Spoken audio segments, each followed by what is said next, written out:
The Eminence in Shadow, Sid Kagero, versus the Sorcerer King, Ainz Ooal Gown. These two characters are the definition of overpowered. In both their respective universes, these two are unstoppable, and their unparalleled might has made them absolute menaces. It doesn't matter if you're a nation or a powerful cult that's existed for centuries.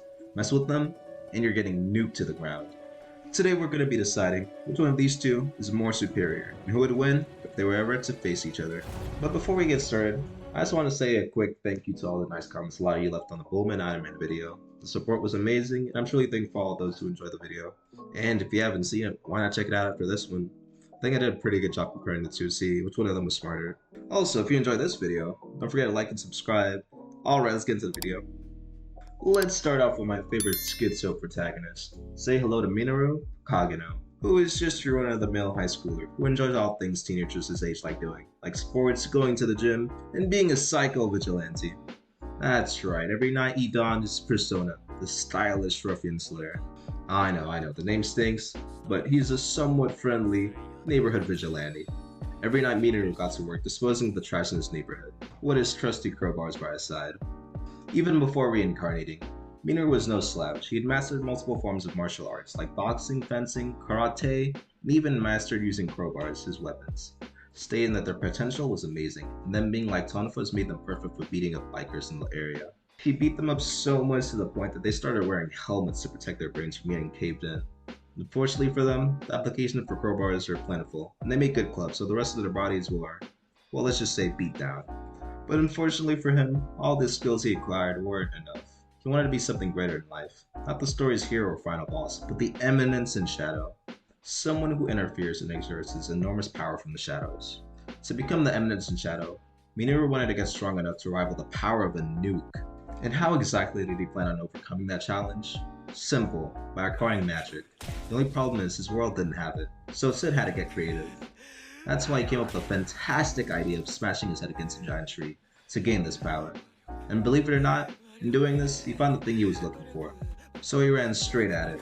The only problem was this wasn't magic, but a truck. And Minoru died one of the dumbest deaths ever in anime. Like, this puts Kazuma's death to shame, and he pissed himself to death. Honestly, Truck couldn't should have sent his ass to a psych ward instead of a magical role. Because this dude is bad shit insane. And he somehow went against all the odds, and he got isekai'd. Anyway, in this new world, Sid wastes no time mastering magic and its uses. For example, he can enhance his body to superhuman levels. And he can even do some insane things like utilize his slime suit and a sword. And even steal threads by using his monitor to control them to do whatever he wishes. Also, since slime has a magic conductivity of 99%, he can change its shape to whatever he wants. And even draw a sword from anywhere on his body.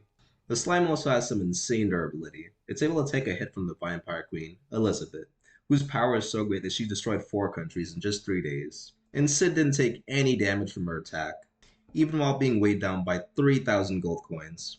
He's also taken hits from the war goddess Beatrix, whose shockwaves could destroy entire buildings. Also, one of my favorite parts of just how strong his slime suit is him being able to take a huge blast from Ragnarok. Keep in mind, this Demon King was able to create massive craters in the ground, and Sid only had a few hairs burn off. It basically did 0 damage to him.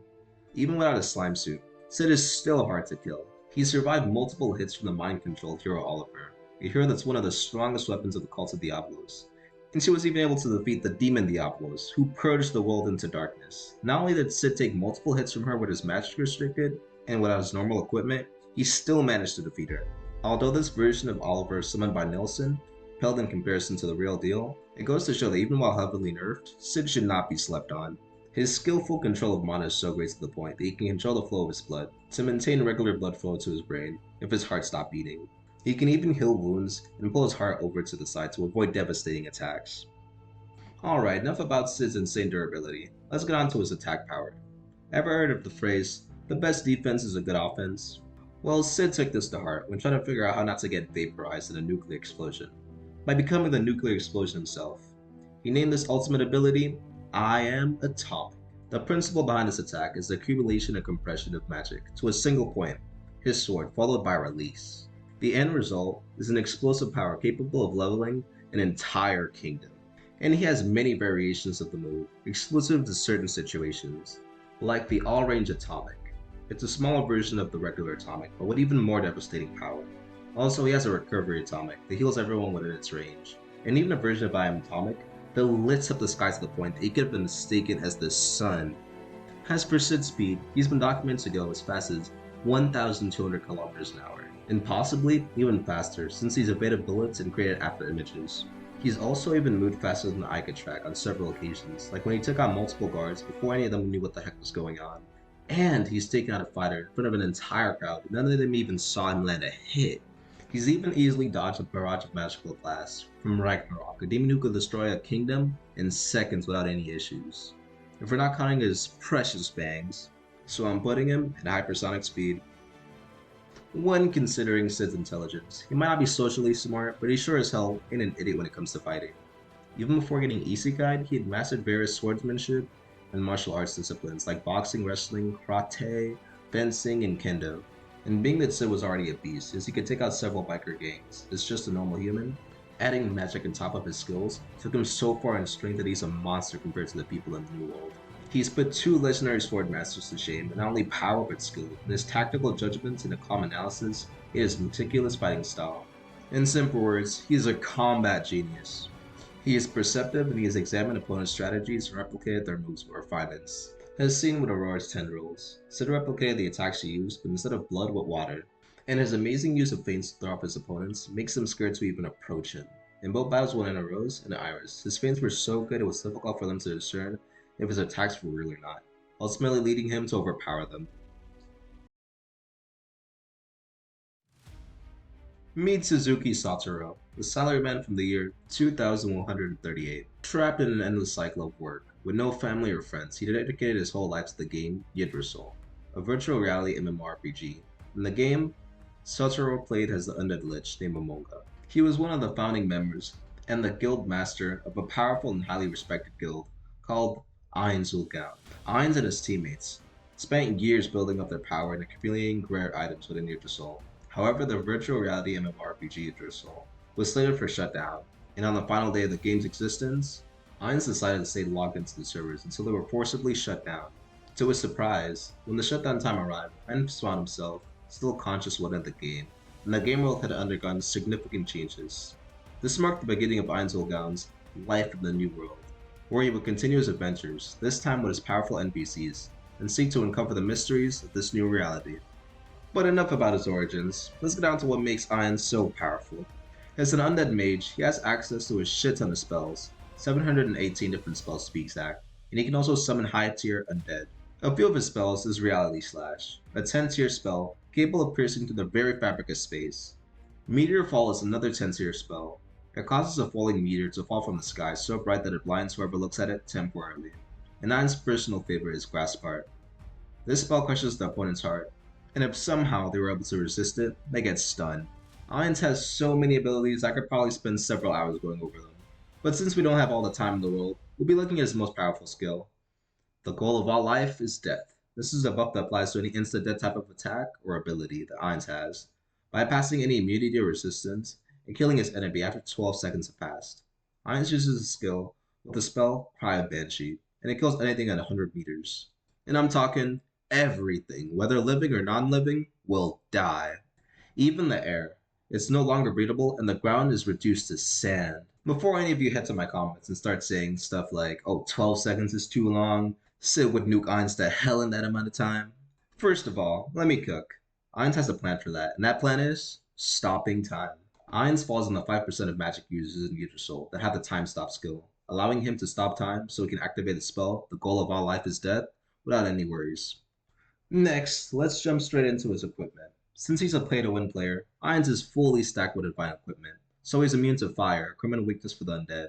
And his 10 rings grant him a lot of special abilities, like Resurrection, protection from divine energy, behavioral disturbance, hindering attacks, and the most important ring is the Shooting Star. It grants him 3 witches, provided that he spends enough experience. Now, onto his ultimate weapon, the Staff of Ainz Ooal Gown.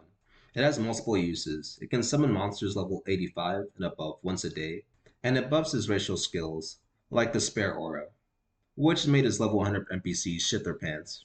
The staff also buffs all his stats, making him even more overpowered. Now for his durability. As an undead, Ainz is weak to holy magic and blood damage, which is why his fight against Shaltera was such a bad matchup, since she had abilities like Brilliant Radiance and Purifying Javelin They were magic attacks that were perfect against necromancers. For his weakness to blunt damage, Ainz also has a skill to compensate for that, and it's called the Body of the Effulgent Barrel. It reduces the effectiveness of bludgeoning attacks, and he has a whole bunch of spells to double his durability, but I'll let him speak for himself.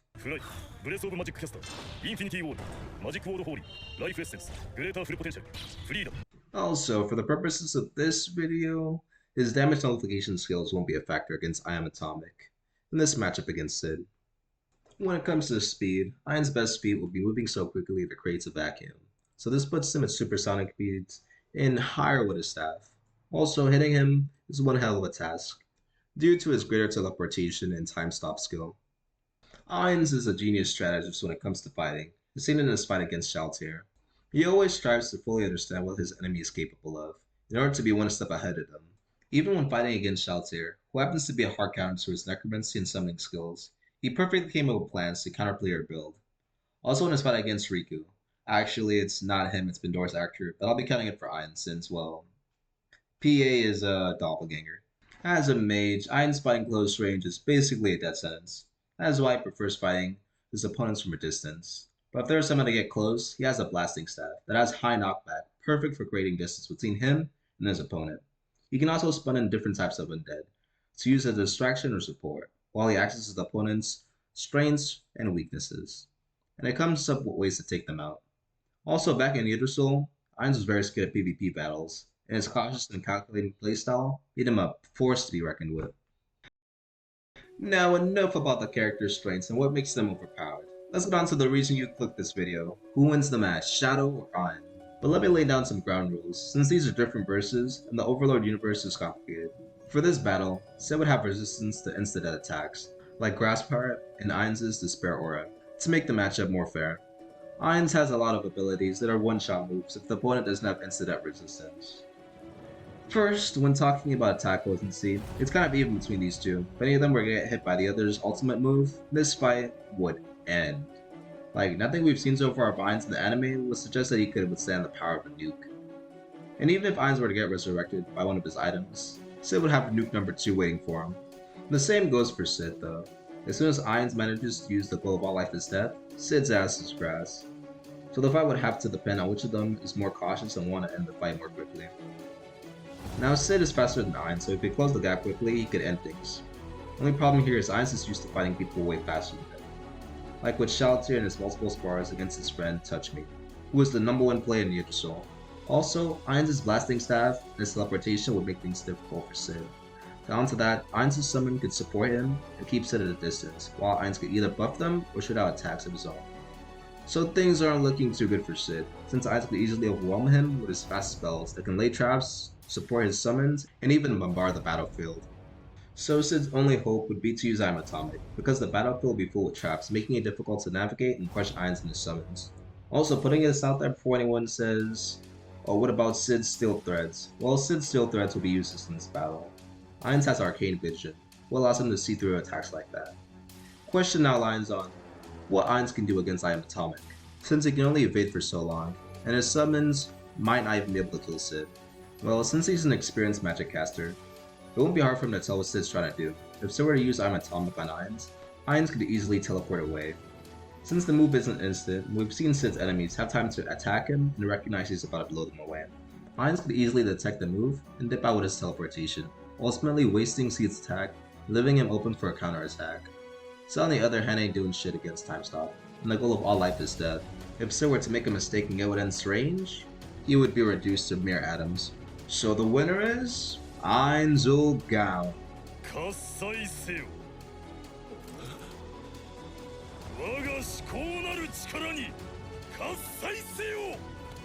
I see no way for Sid to win this because of Ainz's flexibility and one-shot move.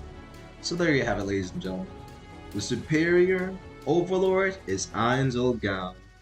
Who could believe it? If you enjoyed this video, sure like and sub. And if you agree or don't agree with my reasoning, then leave it down in the comments. I want to see what y'all think. And I'll see you next time. Peace.